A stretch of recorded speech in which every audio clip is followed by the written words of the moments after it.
പേടിച്ച് ആരെ പേടിക്കുന്നു? നീ ദൈവത്തെ ഭയപ്പെട്ടാൽ മതി, വേറെ ആരെ പേടിക്കണ്ട.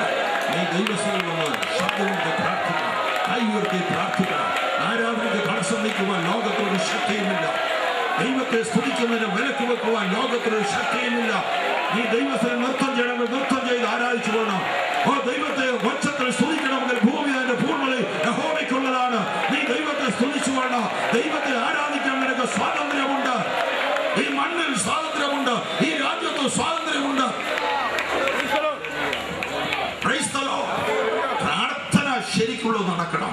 ഞാൻ ചിന്തിക്കുകയാണ്, ഇവിടെ മുമ്പേ പറഞ്ഞല്ലോ നാഷണൽ പ്രയർ മൂവ്മെന്റ്, ഇവിടെ വന്നിരിക്കുന്ന വിശുദ്ധന്മാർ, അതുപോലെ നമ്മുടെ ലോക്കൽ സഭയിൽ വരാത്ത ആളുകളുമായിട്ട് 1,00,000 ആളുകൾ, 1,00,000 വിശ്വാസികൾ, 1,00,000 വിശ്വാസികൾ ഒരു ദിവസം 30 മിനിറ്റ് വീതം, 30 മിനിറ്റ് വീതം എല്ലാ ദിവസവും 30 മിനിറ്റ്.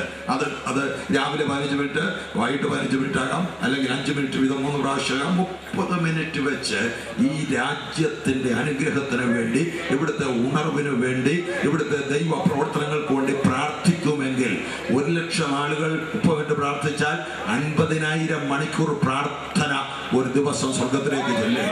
50,000 മണിക്കൂർ പ്രാർത്ഥന സ്വർഗത്തിലേക്ക് ചെന്നാൽ സ്വർഗത്തിന്റെ കവാടങ്ങൾ തുറക്കപ്പെടും. ദൈവത്തിന്റെ ശക്തി അവിടെ ഇറങ്ങി വരും. സ്തോത്രം. Praise the Lord, praise the Lord.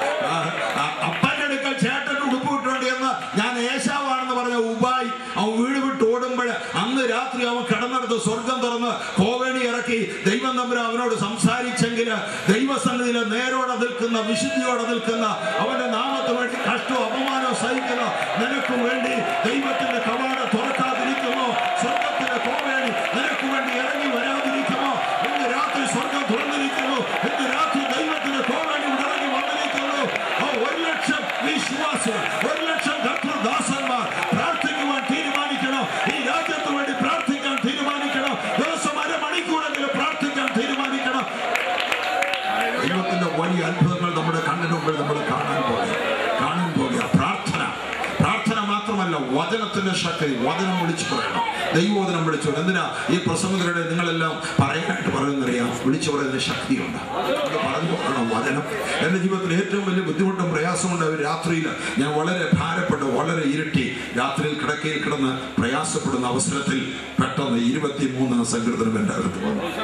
യഹോവ എൻ്റെ ഇടയനാണ്, എനിക്ക് മുട്ടുണ്ടാകില്ല. പച്ചയായ പുൽപ്പുറങ്ങൾ അവൻ എന്നെ കിടത്തുന്നു, സ്വസ്ഥതയുള്ള വെള്ളത്തരികത്തിൽ അവൻ എന്നെ നടത്തുന്നു. ഈ വാക്യങ്ങൾ ഞാൻ അങ്ങോട്ട് കാണാതെ പറയുക. ഉറങ്ങാൻ കിടക്കുകയാണ്, കിടക്കയിൽ ഉറക്കം വരാൻ കിടക്കുമ്പോൾ പറയുക, ഊരിൽ താഴ്വരയിൽ കൂടി നടന്നാലും ഞാൻ ഓരോനടത്തവും ഭയപ്പെടത്തില്ല. നീ എന്നോട് കൂടെ ഇരിക്കുന്നുണ്ടോ?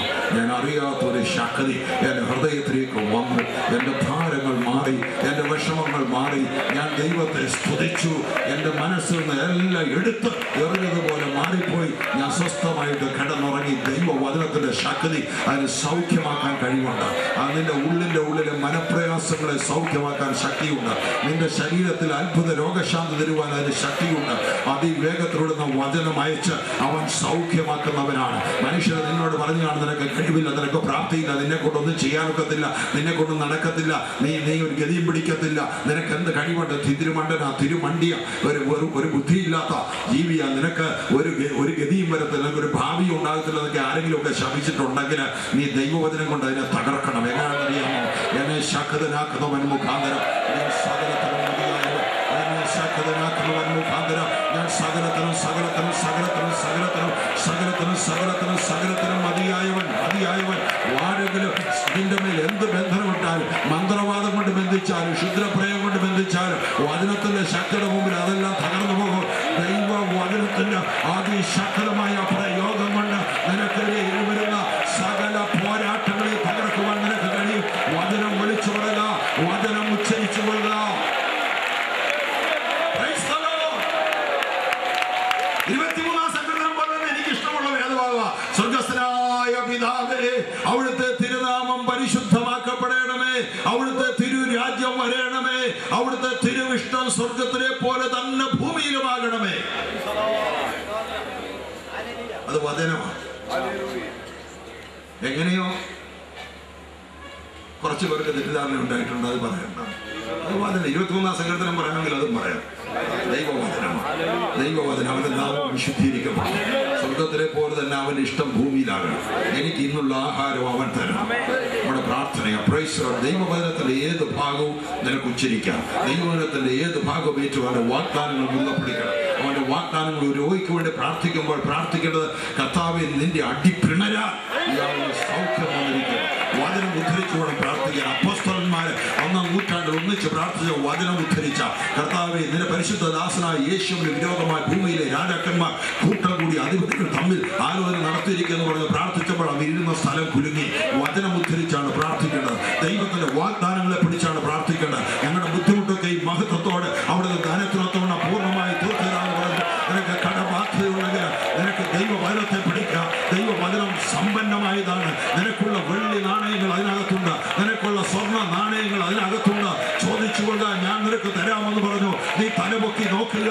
നീ കാണു നോക്കി നിനക്ക് തരാമെന്ന് പറഞ്ഞു. നിന്റെ ഉള്ളങ്കാൽ ചവിടുന്നത് നിനക്ക് തരാമെന്ന് പറഞ്ഞു. നീ വിരൽ ചൂണ്ടി പ്രാർത്ഥിക്കുക. ജീവിതങ്ങളെ ദൈവം വേർതിരിക്കുവാൻ പോകുക. നീ വിരൽ ചൂണ്ടി പ്രാർത്ഥിക. കുടുംബങ്ങളെ ദൈവം വേർതിരിക്കുവാൻ പോകുക.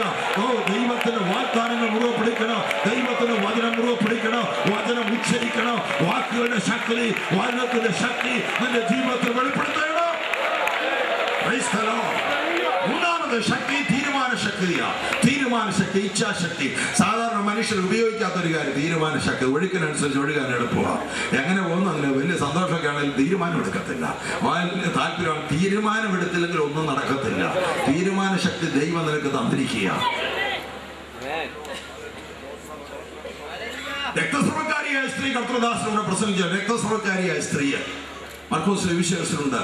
അവള് ചെയ്ത കാര്യം ഇവിടെ എഴുതിയേക്കുന്നത് ഇങ്ങനെയാണ്. അവളെ വീട്ടിൽ ഇരുന്നുകൊണ്ട് പറഞ്ഞ കാര്യം എഴുതിയിട്ടുണ്ടോ? പറഞ്ഞു എന്നാ വാക്കിന്റെ ശക്തി ഇവിടെ ഉണ്ട്. ഭാഗം എടുത്തു 5-ാം അധ്യായമാണെന്നല്ലോ. മർക്കോസ്. ഉടനെ യേശു തങ്ങളിൽ നിന്ന് ശക്തി പുറപ്പെടുന്ന ഉള്ളിൽ അറിഞ്ഞിട്ട് പുരുഷാരത്തിൽ തിരിഞ്ഞ് എന്റെ വസ്ത്രം തൊട്ടതാണെന്ന് ചോദിച്ചു. 5:28 മുതൽ വായിച്ചു. 28. അവന്റെ വസ്ത്രമെങ്കിലും തൊട്ടാൽ ഞാൻ രക്ഷപ്പെടുമെന്ന് പറഞ്ഞ് പുരുഷാരത്തിൽ കൂടി പുറകിൽ വന്ന് ആരോട് പറഞ്ഞു? തന്നെത്താൻ പറഞ്ഞോ? രണ്ടു കൂട്ടരെ തന്നെത്താൻ പറയത്തുള്ളൂ. ഒന്ന് ഭ്രാന്തുണ്ടേ പറയും, ഇല്ലെങ്കിൽ വിശ്വാസം ഉണ്ടേ പറയും. എന്നെ മുറിക്കകത്തോട് ദൈവത്തിന്റെ വാഗ്ദാനം തന്നെത്താൻ പറഞ്ഞു. ജനക്കൂടെ നോക്കിയാൽ ഒന്നി പറയും നിനക്ക് ഭ്രാന്താണെന്ന് പറയും, ഇല്ലെങ്കിൽ പറയും ഏതോ പ്രത്യേകതയാണെന്ന് പറയും. ഈ സ്ത്രീ തന്നെത്താൻ പറഞ്ഞു. എന്താ സ്ത്രീ പറഞ്ഞത്? ഞാൻ പോയി വസ്ത്രത്തെ തൊട്ടാൽ എനിക്ക് സൗഖ്യം വരും. ഇത് പറഞ്ഞുകൊണ്ടാ പോയി. അവൾക്കറിയായിരുന്നു ഞാൻ തൊട്ടാൽ എനിക്ക് സൗഖ്യം വരും. അവൾക്ക് ഉറപ്പുണ്ടായിരുന്നു. ഇത് പറഞ്ഞേച്ച് കട്ടിലെ തിരിഞ്ഞു കിടന്നില്ല. ഇത് പറഞ്ഞേച്ച് ആരെങ്കിലും എന്നെ എടുത്തോണ്ട് വരുന്നല്ലായിരുന്നു പറഞ്ഞില്ല. ആരെങ്കിലും യേശുവിനെ ഇങ്ങോട്ടൊന്ന് കൊണ്ടുവരുന്നല്ലായിരുന്നു പറഞ്ഞില്ല. അവള് തീരുമാനിച്ചു ഞാൻ പോയി തുറന്നേ ഞാൻ തന്നെ ഇറങ്ങി നടന്നേ ഒക്കത്തുള്ളൂ. കാലത്ത് സ്ത്രീകൾ, രക്തസ്രവക്കാരുടെ സ്ത്രീകൾ അശുദ്ധരാ. അവര് സമൂഹത്തിൽ വന്നാൽ വരാനൊക്കത്തില്ല. ഒരാരെ തൊട്ടാലും അവർ അശുദ്ധരാകും. അതുകൊണ്ട് ഇവൾ മൂടുപടമൊക്കെ ഇട്ട് ആളറിയാതായിരിക്കും വന്നത്. അതിന് ഇവർക്ക് തൊടേണ്ടത് വസ്ത്രത്തിന്റെ തൊങ്ങൽ താഴത്തേറ്റ കുപ്പായം പോലുള്ള ഉടുപ്പ യഹൂദന്മാരിടുന്ന താഴത്തേറ്റത്തിൽ നിന്നാ തുടങ്ങാൻ ഇത്രയും താല്പര്യം. അന്ന് അക്കാലത്ത് അവിടെ വാക്യം എഴുതി വെക്കും. അവിടെ തീരുമാനിച്ച് തൊടുകയാണ് വചനത്തെ വേണം തൊടാൻ. വചനം എഴുതിയെടുത്തവണ് എനിക്ക് തൊടാം. അതുകൊണ്ട് അവള് സാധാരണ വന്ന് എത്തിക്കുത്തി തൊടാൻ ഇതില്ല. മുട്ടേ നീന്തി വരണം. മുട്ടേ നീന്തി തൊടാൻ